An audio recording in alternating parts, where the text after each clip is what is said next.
प्यारे विद्यार्थियों, हिंदी कालांश में कक्षा 8वीं में आपका स्वागत है।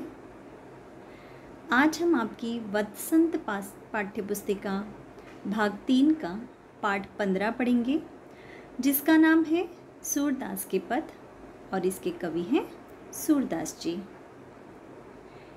इस पाठ में 2 पद हैं। पहले पद का अर्थ हम पिछले कालांश में पढ़ चुके हैं। उसके अर्थ में हमने पढ़ा कि श्री कृष्ण जो है अपनी माता यशोदा जी से शिकायत करते हैं। क्या शिकायत करते हैं कि मेरी माँ मेरी चोटी कब बढ़ेगी?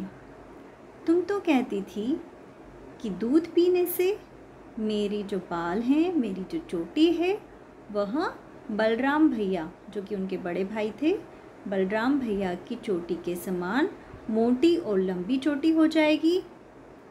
पर मैं तो कितने समय से दूध पी रहा हूँ, यह तो अभी भी छोटी की छोटी ही है। मैं तो सोचता था कि जब मेरे चोटी बनाई जाएगी, मेरे बाल बनाए जाएंगे, बालों को गूँथा जाएगा, चोटी गूँथी जाएगी, तो मेरे बाल जैसे नागिन ज़मीन पर लौटती है, उस प्रकार मेरी चोटी लहराएगी। पर ऐसा तो कुछ नहीं हुआ। वे अपनी माँ से शिकायत करते हैं कि तुम मुझे माखन रोटी नहीं देती, जो मुझे अति प्रिय है, और हमेशा कच्चा दूध पिलाती रहती हो, पर उसका परिणाम भी कुछ नहीं हुआ। मेरे बाल तो पड़े ही नहीं, मेरी चोटी लंबी नहीं हुई, मुझे जैसी मोटी और लंबी चोटी चाहिए थी वैसी तो हुई ही नहीं। तो इस प्रकार श्री कृष्ण की बाल लीला का वर्णन करते हुए, सुंदर वर्णन करते हुए सूरदास जी श्री कृष्ण और बलराम की जोड़ी को दीर्घायु होने का और अमर रहने की, उनकी जोड़ी को अमर रहने का, उनकी जोड़ी को अमर रहने की कामना करते हैं। तो यह हुआ हमारा पहला पद। अब आज हम पढ़ेंगे दूसरा पद। तेरे लाल मेरो माखन खायो, दोपहर दिवस जानी घर सुनो, ढूंढी ढंडोरी आप ही आयो, खोली किवारी बैठी मंदिर में, दूध दही सब सखनी खवायो, उखल चढ़ी सीके को लीन्हो, अन भावत भुई में ढरकायो, दिन प्रति हानि होती गोरस की, यह ढोटा कौने ढंग लायो, सूर्य श्याम को हटिके न राखे, ते ही पूत अनोखो जायो। इस पद का अर्थ समझ लेते हैं। पहले शब्दों के अर्थ देख लें। पैठी का अर्थ होता है घुसकर। सीके का अर्थ होता है छींका, जिसमें दूध दही आदि रखा जाता है। गौरस अर्थात दूध से बने पदार्थ। अन्य शब्दार्थ देख लेते हैं। ढोटा अर्थात लड़का। किवारी अर्थात दरवाजा। सुनो का अर्थ होता है सुना या सुनसान। पूत अर्थात पुत्र। तो हम जानते हैं श्री कृष्ण के बारे में कि उन्हें जो है माखन खाना बहुत पसंद था और वे बड़े नटखट थे। वे क्या करते थे, अपने मित्रों के साथ गोपियों के घर में जाकर माखन चुरा कर खाते थे। तो स्वयं भी खाते थे, अपने मित्रों को भी खिलाते थे। तो गोपियाँ जो है वो यशोदा मैया से शिकायत करती है जाकर कि देखो तुम्हारा पुत्र कैसा है, हमारे घर से माखन चोरी करता है ना। तो इस बात को किस तरह से, किस ढंग से यहाँ पे सूरदास जी ने कितने अच्छे ढंग से प्रस्तुत किया है। तो देखिए गोपी क्या शिकायत करती है श्री कृष्ण के बारे में कि तेरे लाल मेरो माखन खायो, तुम्हारा जो लाल यानी तुम्हारा जो पुत्र है उसने मेरा मक्खन खाया है। क्या कहती है गोपी यशोदा मैया से कि तेरे लाल मेरो माखन खायो, तेरे पुत्र ने मेरा मक्खन खाया है। दोपहर दिवस जानी घर सुनो, दिन में दोपहर यानी दोपहर में, जानी यानी जानकर, घर सुनो सुनसान घर जानकर, ढूंढी ढंडोरी अर्थात ढूंढ ढांड कर, आप ही आयो स्वयं ही आ गया, है ना। दोपहर में, दिन के समय में, सुनसान घर ढूंढ ढांड कर स्वयं ही यह घर में आ गया।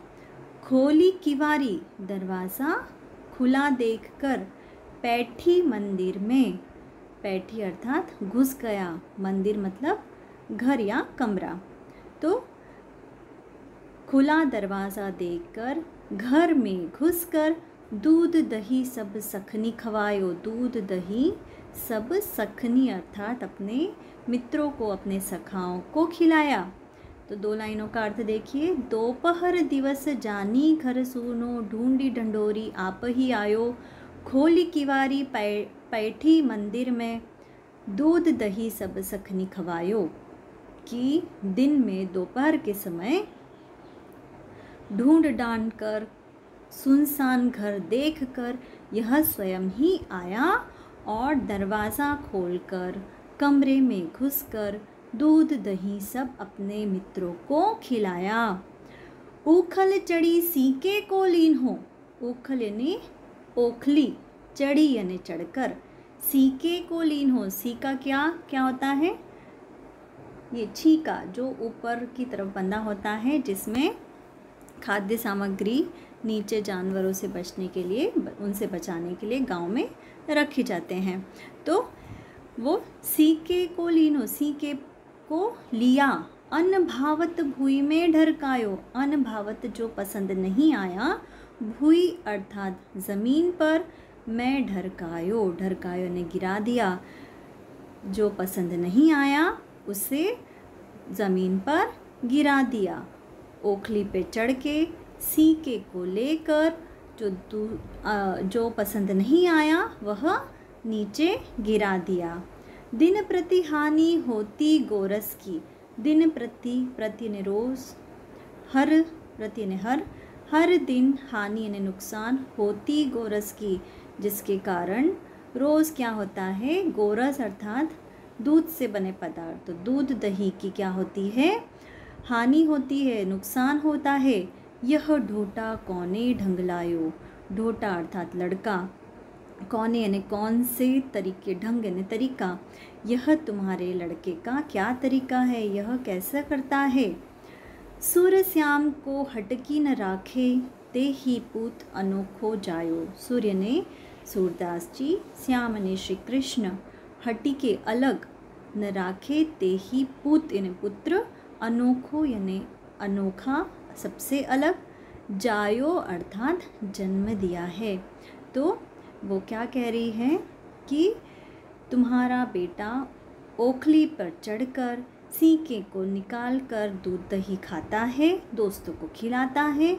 अन्न भावत भुई में डरकायो, जो पसंद नहीं आता उसे ज़मीन पर गिरा देता है। दिन प्रति हानि होती गोरस की, जिसके कारण रोज़ घर में दूध और दूध से बने पदार्थों का नुकसान हो रहा है, घर में दूध दही की कमी हो रही है। यह डोटा कौने ढंगलायो, यह लड़का कैसा करता है या किस तरह का व्यवहार करता है। सूर्य श्याम को हटकी न राखे, सूरदास जी कहते हैं कि श्री कृष्ण वो जो सबसे अलग हैं, ऐसा ते ही पुत अनोखो जायो। तो वो जो सखी है, जो गोपी है, वह यशोदा जी से कहती है कि ये तूने कैसे पुत्र को जन्म दिया है, यह तो विचित्र लड़का है। तो इस पद का एक बार अर्थ पूरा ऊपर से नीचे तक समझ लेते हैं कि तेरे लाल मेरो माखन खायो, गोपी शिकायत करती है यशोदा मैया से कि तेरे पुत्र ने मेरा मक्खन खाया है। दोपहर दिवस जानी घर सुनो, ढूंढी ढंडोरी आप ही आयो। दिन में दोपहर के समय सूना घर जान कर, ढूंढ ढांड कर यह स्वयं ही चला आया। खोली किवारी बैठी मंदिर में, दूध दही सब सखनी खवायो। दरवाज़ा खोलकर कमरे में घुसकर इसने दूध दही सब स्वयं भी खाया और अपने मित्रों को भी खिलाया। उखल चढ़ी सीके को लीन हो, अन भावत भुई में ढरकायो। ओखली पर चढ़कर सीके को लिया, उससे दही मक्खन खाया। जो पसंद नहीं आया भुई में ढरकायो, ज़मीन पर गिरा दिया। दिन प्रति हानि होती गोरस की, जिसके कारण हर रोज़ घर में दूध से बने पदार्थों जैसे दूध, दही, माखन का नुकसान होता है, उसकी कमी होती जा रही है। यह कैसा यह ढोटा कोने ढंग लायो, यह क्या तरीका है, यह लड़का कैसा है। सूर्य श्याम को हटकी न राखे, ते ही पूत अनोखो जायो। तो इस प्रकार से सूरदास जी श्री कृष्ण की लीला का वर्णन करते हुए कहते हैं, श्याम को हटकी न राखे, ते ही पूत अनोखो जायो। जो सखी है, जो गोपी है, वह कहती है कि श्याम तो ये जो कृष्ण है, यहाँ पर श्याम अर्थात कृष्ण के बारे में कहा है कि कृष्ण जो हैं वो सबसे अलग हैं, सबसे अनोखे हैं। और जो गोपी है वो शिकायत कर रही है माता यशोदा से कि ये तुमने कैसे अनोखे पुत्र को जन्म दिया है। तो यहाँ पर हमारा यह जो पाठ है यह समाप्त हुआ। इसके प्रश्न उत्तर देख लेते हैं, प्रश्न अभ्यास की ओर बढ़ते हैं। प्रश्न पहला है, बालक श्री कृष्ण किस लोभ के कारण दूध पीने के लिए तैयार हुए। तो हम जानते हैं, देख लेते हैं उत्तर। इसे किस प्रकार से लिखेंगे कि बालक श्री कृष्ण अपनी चोटी बलराम जी की चोटी की तरह मोटी और बड़ी करना चाहते थे। इस लोभ के कारण वे दूध पीने के लिए तैयार हुए, क्योंकि माता यशोदा ने बताया कि दूध पीने से उनकी चोटी बलराम की चोटी के समान मोटी हो जाएगी। प्रश्न दूसरा देखिए, दूध की तुलना में श्री कृष्ण कौन से खाद्य पदार्थ को अधिक पसंद करते हैं। तो दूध की तुलना में श्री कृष्ण को माखन रोटी अधिक पसंद है, जानते हैं हम, है ना। प्रश्न तीसरा देखिए, ते ही पूत अनोखो जायो। पंक्तियों में ग्वालन के मन के कौन से भाव मुखरित हो रहे हैं। उत्तर है, यहाँ पर ग्वालन के हृदय में यशोदा के लिए ईर्ष्या की भावना और क्रोध के भाव मुखरित हो रहे हैं। जहाँ एक तरफ वह श्री कृष्ण जैसा पुत्र होने के कारण यशोदा के प्रति ईर्ष्या अर्थात जलन की भावना से ग्रसित है, तो वहीं दूसरी तरफ श्री कृष्ण द्वारा की गई माखन की चोरी से क्रोधित है। प्रश्न चौथा है, मक्खन चुराते और खाते समय श्री कृष्ण थोड़ा सा मक्खन बिखरा क्यों देते हैं। उत्तर है, श्री कृष्ण मक्खन चुराते समय आधा मक्खन खुद खाते हैं और आधा अपने सखाओं को खिलाते हैं, जिसके कारण मक्खन जगह जगह बिखर जाता है। तो यहाँ पर यह हमारा पाठ समाप्त हुआ। धन्यवाद।